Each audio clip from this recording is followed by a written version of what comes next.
ओम श्री कृष्णाय वासुदेवाय हरये परमात्मने प्रणतक्लेशनाशाय गोविंदाय नमो नमः। जय श्री कृष्णा दोस्तों, जय कार्तिक देव की, जय लक्ष्मी नारायण भगवान की। दोस्तों, आज हम आपके समक्ष प्रस्तुत हुए हैं एक ऐसी कहानी लेकर के जिसमें कार्तिक मास में बोली जाने वाली 5 कथाएं एक ही कथा में समाहित हैं। आप 5 कथाओं के अगर बदले में सिर्फ एक ये कथा सुनते हैं तो आपकी पूरी 5 कथाएं हो जाएंगी। बड़ी ही खूबसूरत ब्राह्मण ब्राह्मणी की कथा है। आइए अब हम कथा का श्रवण करते हैं। कार्तिक माह में बहुत सारी कहानियाँ कही जाती हैं, लेकिन अब जो कहानी बताई जा रही है वह एक ही कहानी कही जाती है। सभी कहानियों के बदले सिर्फ एक ही कहानी। एक ब्राह्मण और ब्राह्मणी थे। वो 7 कोस दूर गंगा जमुना स्नान करने जाते थे। रोज इतनी दूर आने जाने से ब्राह्मणी थक जाती थी। एक दिन ब्राह्मणी कहती है, काश कोई बेटा होता तो बहू आ जाती। घर वापस आने पर कम से कम खाना तो बना हुआ मिलता, कपड़े धुले हुए मिलते। ब्राह्मण कहता कि तूने बड़ी भली बात चलाई है, चल मैं तेरे लिए बहू ला ही देता हूँ। ब्राह्मण फिर बोला कि एक पोटली में थोड़ा सा आटा बांध दे और उसमें थोड़ी सी मोहर असरफियाँ भी डाल देना। उसने पोटली बांध दी और ब्राह्मण पोटली लेकर चल दिया। चलते चलते कुछ ही दूर एक गांव में जमुना जी की नदी के किनारे बहुत सारी सुंदर लड़कियां अपने घर बना करके खेल रही थीं। उनमें से एक लड़की बोलती है, मैं तो अपना घर नहीं बिगाड़ूंगी, मुझे तो रहने के लिए यही घर चाहिए। उसकी बात सुन ब्राह्मण के मन को वही लड़की छा गई और मन ही मन सोचने लगा कि बहू बनाने के लिए यही लड़की ठीक रहेगी। जब वह लड़की जाने लगी तो ब्राह्मण भी उसके पीछे पीछे चल दिया। जब वह लड़की अपने घर पहुंचती है तब बूढ़ा ब्राह्मण बोला, बेटी, कार्तिक का महीना चल रहा है, मैं किसी के यहाँ का खाना नहीं खाता। तुम अपनी माँ से पूछो कि मेरा आटा छान कर 4 रोटी बना देगी क्या। यदि वह मेरा आटा छान कर रोटी बनाएगी तभी मैं खाऊंगा। लड़की अपनी माँ को सारी बात बताती है। माँ कहती है कि बेटी, बाबा से कह दो कि रोटी में 4 रोटी वह भी खा लेंगे। लेकिन लड़की कहती है कि नहीं माँ, बाबा ने कहा है कि मेरा आटा छान कर बनाओगी तभी वह खाएंगे। तब वह अपनी माँ से कहती है कि माँ बना दो ना। तब उसकी माँ कहती है कि ठीक है, जा बाबा से कह दे अपना आटा दे दें। उसने आटा छाना तो उसमें से मोहर असरफी निकलती हैं। वह सोचती है कि जिसके आटे में इतनी सारी मोहर असरफियाँ हैं तो उसके घर में ना जाने कितनी सारी होंगी। जब ब्राह्मण रोटी खाने बैठा तो लड़की की माँ बोली, बाबा, तुम लड़के की सगाई करने जा रहे हो क्या। बाबा बोला कि मेरा लड़का तो अभी काशी बनारस पढ़ने के लिए गया हुआ है, लेकिन अगर तुम कहो तो मैं खांड कटोरे के साथ आपकी लड़की से ब्याह कर साथ ले जाऊं। लड़की की माँ बोली, ठीक है बाबा, और वह ब्याह कर लाया। घर आकर बोला, रामू की माँ, दरवाज़ा खोलो, देख मैं तेरे लिए बहू लेकर के आया हूँ, आकर बहू का स्वागत सत्कार तो करो। ब्राह्मणी बोली, दुनिया ताने मारती है, अब आप भी ताने मार लो। हमारे तो 7 जन्म तक कोई बेटा बेटी ही नहीं है, तो बहू कहाँ से आएगी। ब्राह्मण बोला, ना ना, तू दरवाज़ा तो खोल। ब्राह्मणी ने दरवाज़ा खोला तो सामने बहू खड़ी देख वह आदर सत्कार के साथ बहू को घर के अंदर ले आई।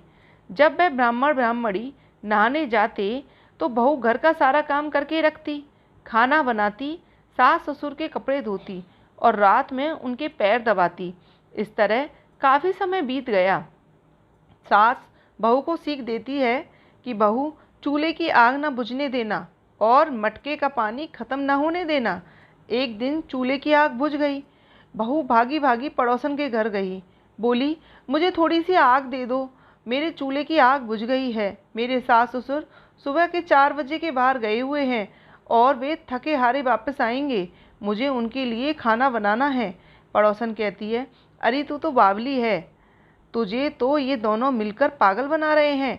इनका ना कोई बेटा है और ना ही इनकी कोई बेटी है। बहू बोली, ना ना, आप ऐसे मत बोलो, क्योंकि इनका बेटा तो काशी जी बनारस पढ़ने के लिए गया हुआ है।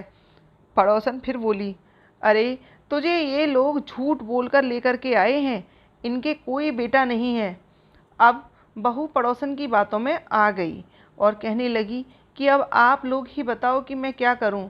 पड़ोसन कहने लगी, करना क्या है, जब सास ससुर आए तब जली फूकी रोटी दे देना उनको, अलूनी पलूनी दाल बना देना, खीर की कड़वी दाल में और खीर की करछी दाल में और दाल की करछी खीर में डाल देना।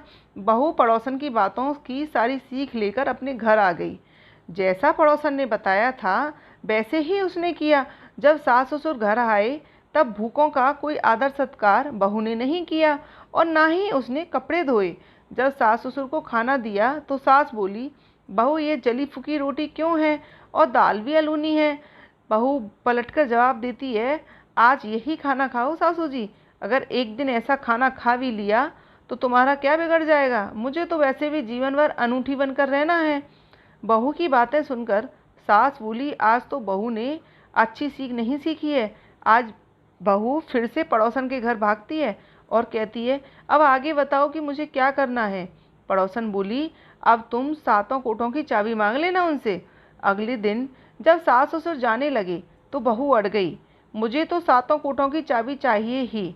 तो ससुर कहने लगा कि दे दो भगवान इसको चाबी, आज नहीं तो कल चाबी तो इसी को देनी है, हम आज हैं कल नहीं हैं, चाबी दे दो।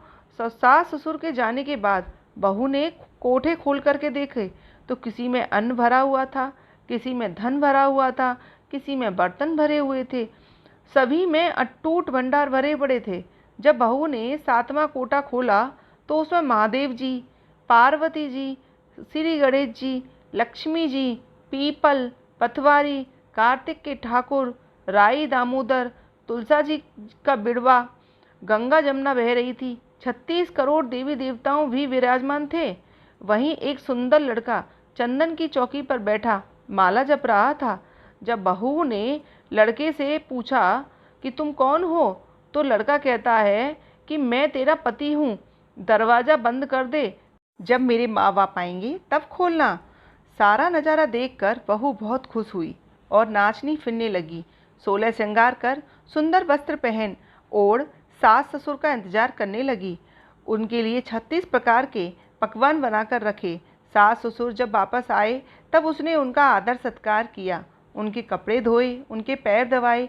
बहू सास के पैर दबाते दबाते कहने लगी कि माँ जी, आप इतनी दूर 12 कोस यात्रा कर गंगा जमुना का स्नान करके आती हो, थक जाती हो, तुम घर में स्नान क्यों नहीं करती हो।